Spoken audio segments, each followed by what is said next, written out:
braćo i sestre, poštovani Bošnjaci i Bošnjakinje, Esselamu alaikum. Imam izuzetnu čast i zadovoljstvo da vas večeras pozdravim na ovoj akademiji. Prvo u ime Instituta za istraživanje genocida Kanada, zatim Kongresa Bošnjaka Sjeverne Amerike, Instituta za istraživanje genocida iz Čikaga. Posebne selame imate od profesora doktora Smaila Čekića, direktora Instituta za istraživanje genocida Univerziteta u Sarajevu, profesora doktora Senadina Lavića, direktora Kulturne zajednice Preporod, doktora Mustafe Efendije Cefića, predsjednika Svjetskog bošnjačkog kongresa i mnogih drugih ljudi koji su vam svi prenijeli selame sa željom da se na ovoj jedinoj akademiji, organizovanoj u Sjevernoj Americi i dijaspori uopšte, povodom 9. januara, dana početka genocida nad Bošnjacima i drugim građanima u Bosni i Hercegovini, prisjetimo zločina koji su izvršeni u našoj Bosni i Hercegovini. Poznato je da mi Bošnjaci mnogo više pričamo, a mnogo manje radimo. Da imamo izuzetak pokazuje upravo ova deklaracija koju je Merima sada pročitala. Mi smo prošle godine, kada smo obilježavali 9. januar na istom ovom mjestu ovdje u zajednici Gazi Husebek, rekli da ćemo pokrenuti inicijativu, da će Institut za istraživanje genocida Kanada pokrenuti inicijativu da se 9. januar obilježava danom početka genocida. Godinu dana smo radili na tome i taj rad se isplatio. Danas smo u prilici da usvojimo deklaraciju koju su prihvatili zaista mnoge organizacije i pojedinci u i van Bosne i Hercegovine u čitavoj dijaspori. Ova deklaracija je posebno primljena od strane nekoliko intelektualaca, članova ekspertnog tima, Međunarodnog ekspertnog tima Instituta za istraživanje genocida Kanada, kao što su profesor dr. Francis Boyle, profesor dr. David Pettigrew, profesor dr. Marko Hoare. To su veliki prijatelji Bosne i Hercegovine. Oni nisu muslimani, ali znaju da je nad Bošnjacima izvršen genocid prije svega zato što su muslimani, a zatim što su patrioti, što su branili svoju državu, svoje mjesto, svoje ognjište, svoju kuću, svoj dom, svoju djecu. Zbog toga je težina ove deklaracije, kao što sam danas rekao u intervju za Radio Bosne i Hercegovine Muhamedu Džunkuru, veoma velika i veoma važna. Prvi put okupljamo putem ove deklaracije Bošnjake širom svijeta, u i van Bosne i Hercegovine, na jednoj velikoj stvari, a to je istina o agresiji na Bosnu i Hercegovinu i istina o genocidu nad Bošnjacima, te pravdi za žrtve tih zločina. Naravno, nije bio lak put do ove deklaracije. Mogli ste pročitati na web stranici Instituta za istraživanje genocida Kanada, ali i u mnogim sredstvima informisanja u zadnja 2 dana. Koliki su napadi bili na Institut za istraživanje genocida Kanada. Od četnika, ustaša, ali i od Bošnjaka koji neće da govori o istinu. Malo prije sam rekao imanima ovdje. Ja znam da napadaju četnici i ustaše na mene, ali kad me napade Bošnjak, zato što govorim o istini, o agresiji i istini o genocidu i pravdi za te žrtve, onda to zaista boli. I to zaista, i to je jeste žalosno, i to je težina koju čovjek mora proći. Vjerujte da postoje noć kad razmišljam o tim stvarima i nije lako se boriti u sebi sa tim stvarima kada ti čovjek koji nosi bošnjačko ili muslimansko ime tako govori. Vidjeli ste da je bilo posebno velikih prigovora od strane pojedinaca iz Beograda. Gospodin Aleksa je uputio posebno pismo meni po pitanju proslave dana 9. januara, dana genocida. Ja nisam htio da njemu odgovara privatno, već javno. I od sad ćemo se tako obračunavati. Nećemo ništa privatno, mi ćemo javno, preko sredstava informisanja, da tim ljudima kažemo da mi Bošnjaci želimo samo istinu i pravdu. Mi nismo ljudi koji će mrziti čitav srpski narod, ali tražimo istinu, tražimo pravdu, tražimo da onaj koji je izvršio zločin odgovara i tražimo da se žrtve agresije i genocida na adekvatan način da im se pruži ono što treba da im se pruži, uključujući i financijsku, ako treba, a treba sigurno dio naknade za ono što su pretrpili za vrijeme agresije i genocida. Također imali ste priliku da vidite upravo na dan 9. januar institut je objavio pismo, otvoreno javno pismo, koga su potpisali veliki stručnjaci, Francis Boyle, David Pettigrew, Marko Hvale i mnogi drugi, da se pokrene pitanje revizije tužbe za genocid Bosne i Hercegovine, za genocid protiv Srbije i Crne Gore.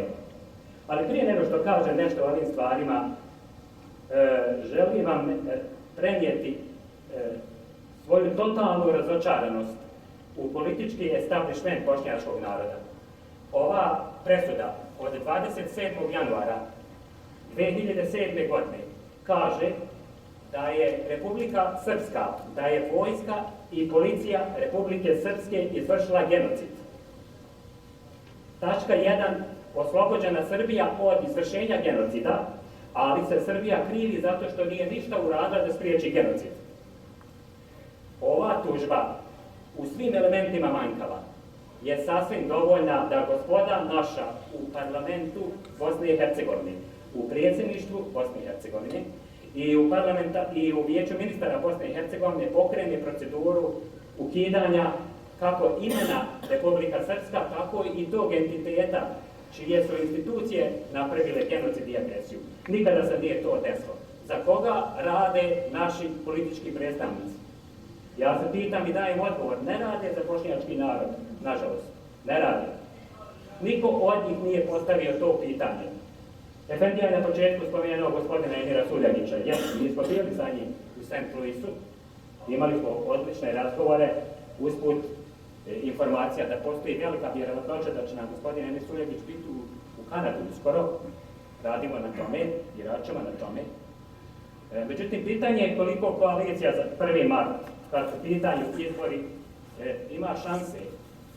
Zato što se politička bošnjačka oligarhija toliko natječkala novca, da je novac taj, nažalost, koji će odigrati najvažniju ulogu u izborima. I oni će vjerovatno ostati na svojim foteljama i dalje ne izvršavati ovu presudu koju mogu da izvrše. Emir Suljagić kaže da sam ja član predsjedništva Bosne i Hercegovine, citiram šta mi je rekao u St. Louisu, ja bi prvo što bi uradio, potekao bi pitanje izvršenja člana 3 presude. Sad sam vam malo prije citirao tu presudu, taj član 3. Vojska i policija Republike Srpske su odgovorni za genocid. Međunarodni krivični tribunal u slučaju Krstić kaže da je genocid izvršen u Srebrenici. Vrlo precizno, genocid je izvršen u Srebrenici. Sasvim dovoljna presuda koja može da ide ka tome da se Srebrenica izvuče iz genocidnog entiteta. Nikad to naš politički establishment nije postavio pitanje i da nam vjerovatno neće. A isto tako da se ukine Republika Srpska. Ja neću govoriti o njihovim proslavama, o Dodiku, mislim, iz poniženja mi je govoriti o tim ljudima. To su najveći neprijatelji države Bosne i Hercegovine, najveći neprijatelji bošnjačkog naroda. Oni nisu neprijatelji samo države i bošnjačkog naroda, oni su neprijatelji ideje Bosne i bosanskog duha. Pazite, prije 1000 godina ideja Bosne i bosanski duh, multikulturalni i multidimenzionalni život na jednom malom evropskom prostoru, što se zove Bosna i Hercegovina, je egzistirao stotinama godina prije nego što će Evropska unija ukrasti od Bosne tu ideju i razvijeti je, ali je nikad nije razvijala i neće nikad ni razviti do kraja. U svome tekstu povodom 9. januara sam rekao da je Republika Srpska poraz međunarodne zajednice, jedan od najvećih historijskih poraza međunarodne zajednice uopšte od početka kako čovjek i civilizacija bilježi historiju. Zašto? Zato što je dozvolila zajedno sa onima našim koji su potpisali Dejtonski sporazum da se izvrši legalizacija toga dijela Bosne i Hercegovine. I šta se dešava? Imamo situaciju da je to sada apartheid, najmračniji prostor u Bosni i Hercegovini u kome se bošnjačkom narodu zabranjuje da govori svojim jezikom, zabranjuje se da gaji svoju bošnjačku historiju, kulturu, tradiciju. Bošnjačka djeca se tjeraju da pišu ćirilicom, da uče srpski jezik. Bošnjačkoj djeci se zabranjuje da govore i da pišu, da uče latinicu i uče svoj bosanski jezik. Zar Bošnjaci moraju pod šatorima ispred OHR-a da traže svoja ljudska prava u 20. vijeku, u eri zaštite ljudskih prava i sloboda, u takozvanom demokratskom svijetu, u takozvanoj Evropskoj uniji, sve je to takozvano, ništa to nije istina, sve je to takozvano, jer oni svi zajedno sa establishmentom, neprijateljskim establishmentom koga vodi Dodik, zajedno sa onima, sa svim svojim pristalicama i dalje negiraju osnovna ljudska prava i slobode bošnjačkom narodu u entitetu Republika Srpska, ili bolje to govoriti genocidnom entitetu. Aleksi sam odgovorio da je Republika Srpska napravljena na 200.000 bošnjačkih žrtava, 50.000 mučenih i ubijenih logoraša u više od 500 logora, koncentracionih logora smrti. Zatim na više od 30.000 namjerno sistematski silovanih bošnjakinja, na više od 1,5 milijuna namjerno protjeranih Bošnjaka, na više od 1.500 srušenih džamija i kulturnih objekata, velikih objekata, historijskih objekata, prije svega bošnjačke, a samim tim i bosansko-hercegovačke historije i tradicije. To su temelji Republike Srpske. Na tome je taj genocidni entitet napravljen. Ne možemo govoriti o pomirenju dok god imamo egzistenciju takvog mračnog aparthejda u centru Evrope. Mi ne možemo govoriti. Aleksa traži pomirenje, traži oprost. Jeste. Imat ćemo oprost i imat ćemo pomirenje onoga dana kad vi, gospodo, priznate da ste izvršili agresiju na Republiku Bosnu i Hercegovinu, da ste napravili genocid nad bošnjačkim narodom i da kada se pokajete, a žrtvama koji su imali slučajno mogućnost da prežive, da adekvatno financijski nadoknadite za sve ono što su pretrpili od 1992. do 1995. godine. Ja, onda možemo pričati o tim stvarima. Znači, kad ukinete genocidnu tvorevinu i uradite ove stvari, onda možemo govoriti o pomirenju, onda možemo govoriti o egzistiranju Republike Srpske ne pod tim nazivom, već u nekom regionalnom, ekonomskom ili kulturnom smislu unutar Bosne i Hercegovine. Genocidni entitet je totalni poraz, nažalost, i humanizma u svijetu.